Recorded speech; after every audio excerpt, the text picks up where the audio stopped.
بسم اللہ الرحمن الرحیم قال اللہ الحکیم فی کتابہ الکریم قد افلح من تزکا صدق اللہ العلی العظیم۔ زکوٰۃ فطرہ جو مالی واجبات میں سے ایک واجب ہے، جس کو شب عید رمضان المبارک کے آخر میں شب عید غروب سے لے کر عید کے دن نماز ظہر کی ادائیگی سے پہلے تک کا اس کا وقت ہے کہ اس وقت کے اندر اس کو ادا کیا جائے۔ البتہ جو مومنین نماز کے لیے جاتے ہیں ان کے لیے نماز عید سے پہلے وہ اپنا فطرہ ادا کر کے جائیں، یا کم از کم فطرے کو الگ کر کے جائیں۔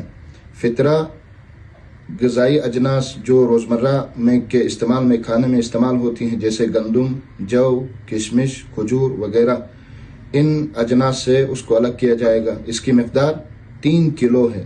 اگر کوئی غذائی جنس نکالتا ہے، 3 کلو گندم نکالے، 3 کلو کھجور، 3 کلو کشمش، یا اسی طرح جو ان کے روزمرہ زندگی میں کھانے میں جو استعمال ہیں وہاں سے اس کو الگ کیا جائے۔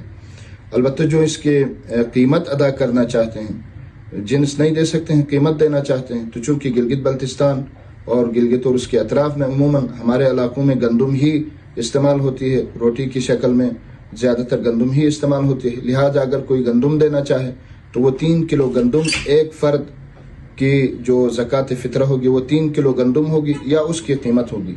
قیمت کے حوالے سے آج یہاں مرکزی جامع امامیہ مسجد گلگت میں آغا سید راحت حسین الحسینی کی صدارت میں مرکزی انجمن امامیہ گلگت، ہیئت ائمہ جمعہ و جماعت شیعہ گلگت کے علماء کرام کا ایک مشترکہ اجلاس منعقد ہوا تھا، جس میں گلگت اور اطراف گلگت میں، گلگت کے بازار میں جو قیمت کی تحقیق اور غور و خوض کے بعد یہ طے ہوا کہ 3 کلو گندم کی قیمت 300 روپے ہے۔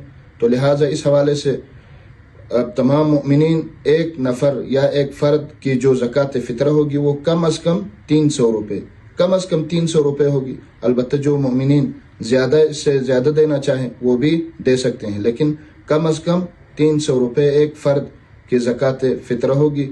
اس کی ادائیگی سے آپ کا واجب ادا ہو جائے گا۔